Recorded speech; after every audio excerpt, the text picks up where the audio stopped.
नमस्कार दोस्तों, मेरा नाम रोहित और आपके लिए लेके आए हैं एसएससी जीडी के मोस्ट इम्पॉर्टेंट जीके क्वेश्चन जो आपको आगामी एग्जाम में देखने को मिल जाएंगे। अगर आपको ये वीडियो अच्छी लगे तो वीडियो को लाइक और सब्सक्राइब जरूर से कर लीजिएगा, क्योंकि हम ऐसी ही वीडियो आपके लिए लाते रहते हैं।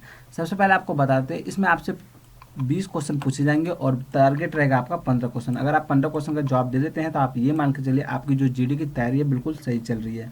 अगर मान लीजिए आपने 11 क्वेश्चन का जवाब दिया तो कोई समस्या नहीं है दोस्तों, हम आपको यहाँ पे रेगुलर वीडियो लाते रहेंगे जिससे आपकी तैयारी अच्छी तरह से हो पाए। ठीक है, देखिए ये आपका क्या है, सेट 3 है। ठीक है, हमने पहले वीडियो बना रखी है, पहला और दूसरा पार्ट हमने पहले बना रखा है। अगर आपको पीडीएफ चाहिए तो आप कमेंट बॉक्स में हमसे जरूर से बता दीजिए। चलिए देखते हैं।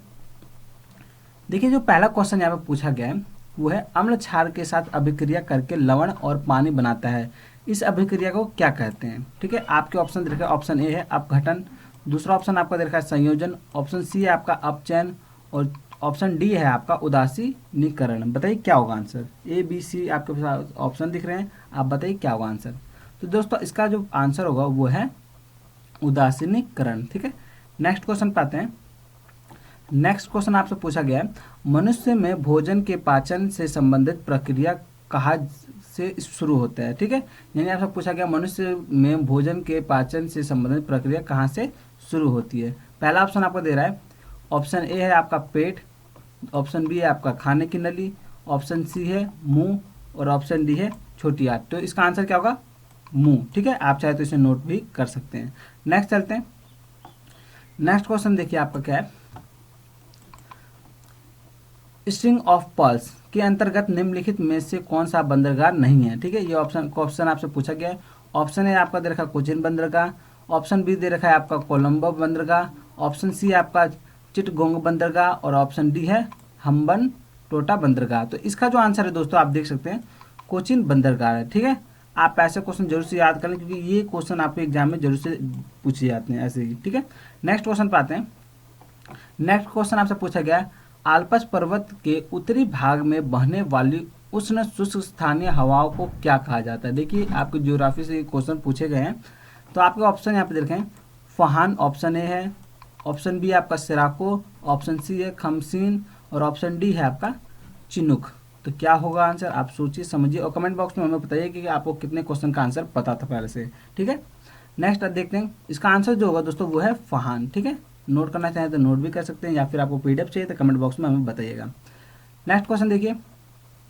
नेक्स्ट क्वेश्चन आपसे पूछा गया, we the people of India पुस्तक के लेखक कौन है। भाई देखो यहाँ पे पूछा गया आपसे, the author of the book we the people of India is, किसके द्वारा लिखी गई है ये बताना है। ठीक है, पहला है शशि थरूर, आपको पता होगा शशि थरूर काफ़ी इंग्लिश बोलते हैं तो आप लोग काफ़ी लोग ये सोचेंगे भाई इसका आंसर शशि थरूर होगा।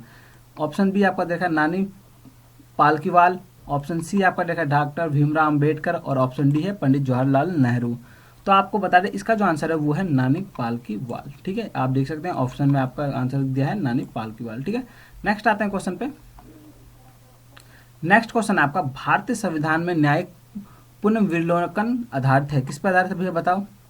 देखिए यहाँ पे लिखा भी है, judicial review in India constitution is based on, किस पे बेस्ड है भाई बताना है आपको। ठीक है, विधि समस्त शासन पर, ऑप्शन बी आपका देखा विधि द्वारा स्थापित प्रक्रिया पर, ऑप्शन सी आपका देखा विधि की समस्या प्रक्रिया पर और ऑप्शन डी है पूर्ण निर्णयों एवं परंपराओं पर। तो बताइए क्या होगा आंसर। ऑप्शन आपके सामने दिख रहे हैं ए बी सी और डी, आपके यहाँ पे ऑप्शन दे रखे हैं। तो इसका जो आंसर है वो है विधि द्वारा स्थापित प्रक्रिया पर, यानी ऑप्शन बी आपको बिल्कुल करेक्ट है। ठीक है, आगे बढ़ते हैं। देखिए आगे क्वेश्चन पूछा गया है, 7वां नंबर क्वेश्चन है, एक पारिस्थितिक तंत्र में ऊर्जा का स्रोत होता है, क्या होगा भाई बताओ। एटीपी है, डीएनए है या फिर आरएनए है या फिर सूरज की रोशनी है। देखिए बहुत इंपॉर्टेंट क्वेश्चन है ये, आपका बायोलॉजी से रिलेटेड क्वेश्चन पूछा गया है, आपको इसका जवाब देना है। तो इसका जो आंसर है वो है सूरज की रोशनी, आप देख सकते हैं ऑप्शन डी आपका बिल्कुल करेक्ट है। नेक्स्ट आते हैं क्वेश्चन पे। नेक्स्ट क्वेश्चन देखिए, इनमें से कौन सा जीव परजीवी पोषक के तरीके से अपना आहार लेता है। बताइए कौन है भैया, वो दूसरों पर जीवित रहता है, परजीवी है। ठीक है, पहला है पेनिसिलियम, दूसरा ऑप्शन है पैरामीशियम और तीसरा ऑप्शन आपका देखा है प्लाज्मोडियम और चौथा ऑप्शन आपका देखा है इनमें से कोई नहीं। तो बताइए भैया, आपके सामने ऑप्शन दिख रहे हैं ए बी सी आपके ऑप्शन है, चूज करिए और बताइए क्या होगा। तो आपको बता दें इसका जो आंसर है वो है प्लाज्मोडियम। देख सकते हैं आप आंसर यहाँ पे दे रखा है आपका प्लाज्मोडियम। नेक्स्ट देखते हैं 9वां क्वेश्चन। देखिए सुगौल की संधि कब हुई थी? सुगौल की संधि देखिए कब हुई थी भाई, आपको ऑप्शन देखें यहाँ पे 2 दिसंबर 1812 में, 2 दिसंबर 1815 में, ऑप्शन सी है आपका 4 नवंबर 1815 में, और ऑप्शन डी है आपका 4 दिसंबर 1815 में। बताइए कब हुई थी भैया? तो आपके पास ऑप्शन है ए बी सी और डी, यहाँ पे ऑप्शन दे रखे हैं, चूज कर लीजिए चाहे तो। अब इसका जो आंसर है वो है ऑप्शन बी, यानी 2 दिसंबर 1815 को संधि हुई थी। ठीक है, नेक्स्ट क्वेश्चन देखिए। नेक्स्ट क्वेश्चन आपसे पूछा गया है संकोच नदी किन दो राज्यों के बीच सीमा बनाती है? बताओ भाई किसके बीच सीमा बनाती है? पहला ऑप्शन आपका ए बिहार और पश्चिम बंगाल में, दूसरा ऑप्शन आपका असम और अरुणाचल प्रदेश में, और तीसरा ऑप्शन आपका असम और पश्चिम बंगाल में, या फिर ये मान के चलिए जो डी ऑप्शन आपका बिहार और झारखंड के बीच में। किसके बीच में बनाती है भाई? तो आपके ऑप्शन है A B C D, choose कर लीजिए। ठीक है, नेक्स्ट देखते हैं इसका आंसर क्या होगा। तो इसका जो आंसर है दोस्तों असम और अरुणाचल प्रदेश के बीच। ठीक है, तो आप चाहें तो इसे नोट भी करना चाहें तो कर लीजिए। पीडीएफ चाहिए, पीडीएफ के लिए बोलिए कि भाई हमें पीडीएफ चाहिए, और आपने कितने क्वेश्चन सही किए उसके बारे में भी आपको यहाँ पे डिटेल में बताना होगा। नेक्स्ट देखिए दोस्तों, संसद की संयुक्त बैठक की अध्यक्षता लोकसभा अध्यक्ष करते हैं, संबंधित प्रावधान उल्लेखित है। किसमें उल्लेखित है भाई बताना है? अनुच्छेद आपके यहाँ पे दिए गए हैं, अनुच्छेद 118 में, ऑप्शन बी दे रखा है अनुच्छेद 109 में, और ऑप्शन सी है आपका अनुच्छेद 100 में, और ऑप्शन डी है आपका अनुच्छेद 88 में। बताइए क्या होगा आंसर? ए बी सी आपके पास चूज करने का ऑप्शन है, जल्दी चूज कीजिए, टाइम नहीं है हमारे पास। तो यहाँ पे इसका जो आंसर होगा वो है अनुच्छेद 118। नेक्स्ट क्वेश्चन पे चलते हैं। नेक्स्ट देखिए क्वेश्चन, इंपॉर्टेंट क्वेश्चन है ये भी आपसे, सिंधु जल समझौता कब हुआ था? बताइए भाई, 1940 में, 1950 में, 1960 में, 1970 में। आपके ऑप्शन है ए बी सी और डी। ठीक है, चूज कर लीजिए। चलिए बैठते हैं, इसका जो आंसर होगा वो है ऑप्शन सी, 1960 में आपका सिंधु घाटी समझौता हुआ था। ठीक है, सिंधु नदी समझौता। ठीक है, अब देखते हैं नेक्स्ट क्वेश्चन है, भारत की अंतर्राष्ट्रीय सीमाओं पर अवरोही क्रम होगा। बताइए कौन सा है?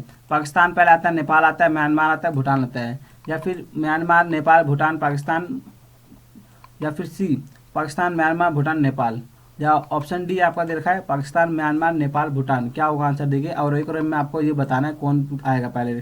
ठीक है, तो देखिए इसका जो आंसर है वो है पाकिस्तान, नेपाल, म्यांमार, भूटान। ठीक है, ऑप्शन ए बिल्कुल करेक्ट है। नेक्स्ट आते हैं क्वेश्चन पे। ठीक है, नेक्स्ट क्वेश्चन आपसे पूछा गया निम्नलिखित में से कौन सी एक धातु नहीं है? बताइए कौन सी है? Option A platinum, option B mercury, option C silicon, या फिर डी निकल। बताइए कौन सी जो धातु नहीं है इनमें से? तो इसका जो आंसर है वो है सिलिकॉन। ठीक है, सिलिकॉन से आप जानते हैं चिप भी बनती है, और ये ऑप्शन सी बिल्कुल करेक्ट है। नेक्स्ट देखिए, नेक्स्ट क्वेश्चन है आपका, सीमा प्रबंधन विभाग किस मंत्रालय के अंतर्गत आता है? भाई बताओ किसके द्वारा आता है? पहला है रक्षा मंत्री के द्वारा, दूसरा ऑप्शन आपका गृह मंत्रालय के द्वारा, या फिर सी विदेश मंत्रालय के द्वारा, या फिर सड़क परिवहन के मंत्रालय के द्वारा। तो बताइए क्या होगा इसका आंसर जो होगा दोस्तों वो होता है गृह मंत्रालय के द्वारा। ठीक है, इस बात को याद रख लीजिएगा, काफी लोग इसमें विदेश मंत्रालय लिख दे शायद, तो गृह मंत्रालय इसका आंसर है। ठीक है, नेक्स्ट क्वेश्चन देखिए, 16 नंबर क्वेश्चन यहाँ पूछा गया भारतीय संविधान लेखन का कार्य किसके द्वारा किया गया था? इसमें भी काफी लोग गलती करेंगे, क्योंकि दोस्तों ये ना क्या है, बहुत उठपटांग सवाल है। Option A B N Rao के द्वारा, ऑप्शन बी आपका नंदलाल बोस के द्वारा, ऑप्शन डी आपका हो जाएगा, यहाँ पे थोड़ा गलत हो गया, आप चेक कर लीजिए, सी यहाँ पे होना चाहिए। ठीक है, डॉक्टर भीमराव अम्बेडकर द्वारा, और ऑप्शन डी है आपका प्रेम बिहारी नारायण रायजादा के द्वारा। देखिए इसमें गलती क्या करेंगे लोग, ज़्यादातर लोग क्या करेंगे, भीमराव अम्बेडकर पर टिक लगाएंगे, लेकिन इसका आंसर भीमराव अम्बेडकर नहीं है। इसका जो आंसर है वो है प्रेम बिहारी नारायण रायजादा के द्वारा लिखा गया था आपका कॉन्स्टिट्यूशन। ठीक है, रिटर्न में। अब देखिए नेक्स्ट क्वेश्चन देखिए, किस पौधे में अपने जीवन काल के दौरान केवल एक बार ही पुष्प आता है? बताइए कौन सा ऐसा पौधा है जिसमें एक बार ही पुष्प आता है, यानी फूल आता है? पहला आपका देखा है पॉलीकार्पिक है, दूसरा ऑप्शन आपका देखा है मोनोगामस है, तीसरा ऑप्शन आपका दे रखा है मोनोजेनेटिक है, या फिर ऑप्शन डी मोनोकार्पिक। बताइए क्या होगा आंसर? आपके पास ऑप्शन दे रखे हैं, इसका जो आंसर होगा वो है मोनोकार्पिक। ठीक है, नेक्स्ट क्वेश्चन पे चलते हैं। नेक्स्ट क्वेश्चन आपसे पूछा गया है गुजरात व पाकिस्तान के मध्य कौन सी समांतर रेखा है? पहला ऑप्शन आपका 25 समांतर रेखा, 25 डिग्री समांतर रेखा, ऑप्शन बी है 24 डिग्री समांतर रेखा, ऑप्शन सी है आपका 23 डिग्री समांतर रेखा, या फिर ऑप्शन डी 22 डिग्री समांतर रेखा। तो इसका जो आंसर है वो है 24 डिग्री समांतर रेखा। ठीक है, इस बात को चाहे तो नोट भी कर सकते हैं। नेक्स्ट क्वेश्चन पे आते हैं, 19 क्वेश्चन, भारत का राष्ट्रगान पहली बार कब गाया गया था? देखिए ये भी इंपॉर्टेंट क्वेश्चन है। 1911 में कलकत्ता में, 1912 में लखनऊ में, 1913 में दिल्ली में, या फिर 1914 में बॉम्बे में। तो इसका जो आंसर होगा वो है कलकत्ता। नोट करना चाहे तो नोट भी कर लीजिए। ठीक है, आगे देखिए, यहाँ पर देखिए आपका आंसर बिल्कुल सही है। चलिए नेक्स्ट क्वेश्चन पे आते हैं। नेक्स्ट क्वेश्चन यहाँ पे पूछा गया, निम्न में से कौन सा मानव मस्तिष्क का सबसे बड़ा हिस्सा है? बताइए कौन सा है? पोन्स है, पसलियाँ हैं, या फिर सेरेबेलम है, या फिर थैलेमस है? बताइए क्या होगा? पसलियाँ हैं, पोस है, सेरेबेलम है, या फिर थैलेमस? इसका जो आंसर है दोस्तों वो है सेरेबेलम। ठीक है, चाहे तो नोट भी करना चाहे तो नोट कर ले, या फिर आपको पीडीएफ चाहिए तो पीडीएफ के लिए हमें कमेंट बॉक्स में बताइए कि हमें पीडीएफ चाहिए, या फिर वीडियो अच्छी है तो वीडियो को लाइक और सब्सक्राइब जरूर से कर लीजिएगा।